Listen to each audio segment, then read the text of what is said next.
നമസ്കാരം. പാകിസ്ഥാനെ ഞെട്ടിച്ച് വീണ്ടും ചാവേർ ആക്രമണം. പെഷ്വാറിലെ പാരാമിലിറ്ററി ഹെഡ്ക്വാർട്ടേഴ്സിലാണ് ഇന്ന് പുലർച്ചെ ചാവേർ ആക്രമണം ഉണ്ടായത്. 3 ചാവേറുകൾ പാരാമിലിറ്ററി ഹെഡ്ക്വാർട്ടേഴ്സിനുള്ളിലേക്ക് കടക്കുകയായിരുന്നു. തുടർന്ന് കണ്ണിൽ കണ്ടവരെയെല്ലാം വെടിവെച്ച് വീഴ്ത്തി എന്നുള്ള വിവരമാണ് ഇപ്പോൾ പുറത്തു വരുന്നത്. 3 പാരാമിലിറ്ററി പാക് സൈനികർ ആക്രമണത്തിൽ കൊല്ലപ്പെട്ടുവെന്നും നിരവധി പേർക്ക് പരിക്കേറ്റുമെന്നുള്ള വിവരങ്ങളാണ് ഇപ്പോൾ പാകിസ്ഥാൻ മാധ്യമങ്ങൾ തന്നെ പുറത്തുവിടുന്നത്. അന്താരാഷ്ട്ര ന്യൂസ് ഏജൻസികൾ നൽകുന്ന വിവരപ്രകാരമാണെങ്കിൽ ഇപ്പോഴും പാകിസ്ഥാനിലെ പെഷ്വാറിലെ പാരാമിലിറ്ററി ഹെഡ്ക്വാർട്ടേഴ്സിൽ ഏറ്റുമുട്ടൽ നടക്കുകയാണ്.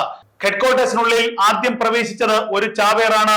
തുടർന്ന് മറ്റൊരു ചാവേർ ഹെഡ്ക്വാർട്ടേഴ്സിന്റെ പ്രധാന കവാടത്തിൽ നിന്ന് ഉള്ളിലേക്ക് വെടിയുതിർക്കുകയായിരുന്നു. ഇവരെ കൂടാതെ നിരവധി ചാവേറുകൾ ഈ പാരാമിലിറ്ററി ഹെഡ്ക്വാർട്ടേഴ്സിനുള്ളിൽ രഹസ്യമായി കടന്നിട്ടുണ്ട് എന്നാണ് ഇപ്പോൾ പാകിസ്ഥാൻ സൈന്യം തന്നെ മനസ്സിലാക്കുന്നത്. പാകിസ്ഥാൻ സൈനിക കണ്ടോൺമെന്റിന് സമീപമാണ് പാരാമിലിറ്ററി ഹെഡ്ക്വാർട്ടേഴ്സ് സ്ഥിതി ചെയ്യുന്നത്. ആഴ്ചകൾക്ക് മുൻപ് ഈ പാരാമിലിറ്ററി ഹെഡ്ക്വാർട്ടേഴ്സിന്റെ കവാടത്തിൽ ഒരു ചാവേർ സ്ഫോടനം ഉണ്ടായിരുന്നു. സ്ഫോടക വസ്തുക്കളുമായി ഒരു വാഹനം, ഒരു ചാവേർ ഈ ഹെഡ്ക്വാർട്ടേഴ്സിനുള്ളിലേക്ക് ഇടിച്ചു കയറ്റുകയായിരുന്നു. അന്ന് നിരവധി പേർ കൊല്ലപ്പെട്ടു ഈ ഹെഡ്ക്വാർട്ടേഴ്സിന് സമീപത്ത്. അതിന് പിന്നാലെയാണ് ഇപ്പോൾ ഇന്ന് പുലർച്ചെ പാകിസ്ഥാനെ ഞെട്ടിച്ച് വീണ്ടും പെഷ്വാറിലെ പാരാമിലിറ്ററി ഹെഡ്ക്വാർട്ടേഴ്സിലേക്ക് ചാവേർ സ്ഫോടനം ഉണ്ടായിരിക്കുന്നത്, ചാവേർ ആക്രമണം ഉണ്ടായിരിക്കുന്നത്. ഇത്തവണ ചാവേറുകൾ മെഷീൻ ഗണ്ണുകളും ഗ്രനേഡുകളുമായി ഈ പാരാമിലിറ്ററി ഹെഡ്ക്വാർട്ടേഴ്സിനുള്ളിലേക്ക് ഇരമ്പിക്കയറുകയായിരുന്നു. തുടർന്ന് ഈ ഹെഡ്ക്വാർട്ടേഴ്സിനുള്ളിലെ പാരാമിലിറ്ററി സൈനികർക്ക് നേരെ അതിരൂക്ഷമായ രീതിയിലുള്ള വെടിവയ്പും ഗ്രനേഡ് ആക്രമണവും നടത്തിയെന്നാണ് ലഭിക്കുന്ന വിവരങ്ങൾ. അന്താരാഷ്ട്ര ന്യൂസ് ഏജൻസികളാണ് ചില വിവരങ്ങൾ പുറത്തുവിടുന്നത്.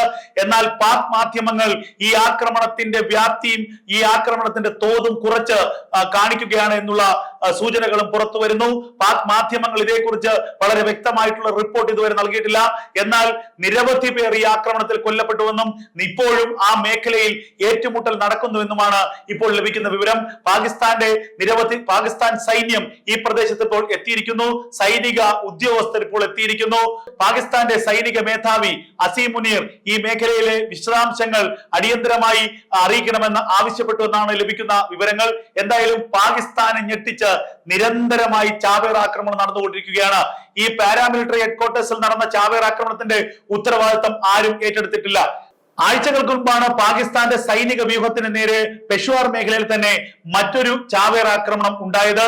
അന്ന് ആ ആക്രമണത്തിൽ 7 പാകിസ്ഥാൻ സൈനികർ കൊല്ലപ്പെടുകയും നിരവധി പാകിസ്ഥാൻ സൈനികർക്ക് ഗുരുതരമായി പരിക്കേൽക്കുകയും ചെയ്തു. അന്ന് തെഹ്രിക്ക് താലിബാനാണ് ഈ ആക്രമണത്തിന്റെ ഉത്തരവാദിത്തം ഏറ്റെടുത്തത്. എന്നാൽ പെഷ്വാറിലെ ഈ പാരാമിലിറ്ററി സൈനിക ഹെഡ്ക്വാർട്ടേഴ്സിലേക്ക് നടത്തിയ ചാവേർ ആക്രമണത്തിന്റെ ഉത്തരവാദിത്തം ഇതുവരെ ആരും ഏറ്റെടുത്തിട്ടില്ല. ബലൂച്ച് ലിബറേഷൻ ആർമി ആണോ എന്ന ചില സൂചനകൾ പുറത്തു വരുന്നു എന്നാണ് അന്താരാഷ്ട്ര മാധ്യമങ്ങൾ ഇപ്പോൾ പുറത്തുവിടുന്നത്. എന്തായാലും ബലൂച്ച് മേഖലയിൽ ബലൂച്ച് ലിബറേഷൻ ആർമി പാകിസ്ഥാൻ സേനയ്ക്ക് കനത്ത നാശനഷ്ടമാണ് ഇപ്പോൾ വരുത്തിക്കൊണ്ടിരിക്കുന്നത്. പാകിസ്ഥാന്റെ സൈനിക വ്യൂഹങ്ങൾക്ക് നേരെ, പാകിസ്ഥാന്റെ സൈനിക പോസ്റ്റുകൾക്ക് നേരെ ഇപ്പോൾ ഇതാ പാകിസ്ഥാന്റെ പാരാമിലിറ്ററി സൈനിക ഹെഡ്ക്വാർട്ടേഴ്സിന് നേരെ ചാവേർ ആക്രമണം ഉണ്ടായിരിക്കുന്നു. അതേസമയം മറ്റൊരു മേഖലയിൽ ഖൈബർ പഷ്തൂങ്ക മേഖലയിലൊക്കെ തന്നെ പാകിസ്ഥാൻ സൈന്യത്തിന് നേരെ താലിബാനും തെഹ്രിക്ക് താലിബാനും അതിരൂക്ഷമായ ആക്രമണം തുടരുകയാണ്. പാകിസ്ഥാൻ സൈന്യത്തെ കാണുമ്പോഴൊക്കെ തന്നെ തുരത്തി ഓടിക്കുന്ന രീതിയിലാണ് തെഹ്രിക്ക് താലിബാന്റെ ആക്രമണം. അങ്ങനെ ബലൂചിസ്ഥാന്റെയും ബലൂച്ച് ലിബറേഷൻ ആർമിയുടെയും തെഹ്രിക്ക് താലിബാന്റെയും ഒക്കെ ആക്രമണത്തിൽ ആകെ തകർന്ന് തരിപ്പണമായിരിക്കുകയാണ് പാകിസ്ഥാൻ സൈന്യം. പാകിസ്ഥാൻ സൈന്യത്തിൽ നിന്ന് നിരവധി സൈനികർ കൂട്ടരാജി നടത്തുന്നു എന്ന വിവരങ്ങൾ ഇപ്പോൾ പുറത്തു വരികയാണ്. തെഹ്രിക്ക് താലിബാന്റെ ആക്രമണത്തിന് മുന്നിൽ പിടിച്ചു നിൽക്കാൻ കഴിയാതെ, ബലൂച്ച് ലിബറേഷൻ ആർമിയുടെ ആക്രമണത്തിന് മുന്നിൽ പിടിച്ചു നിൽക്കാൻ കഴിയാതെ പാകിസ്ഥാൻ സൈന്യം പിന്തിരിഞ്ഞോടുകയാണ്. സൈന്യത്തിൽ നിന്ന് കൂട്ടവധി എടുത്തുകൊണ്ട് സൈനികർ സ്വന്തം നാടുകളിലേക്ക് പോകുന്നു എന്നുള്ള വാർത്തകളാണ് പാകിസ്ഥാനിൽ നിന്ന് പുറത്തു വരുന്നത്.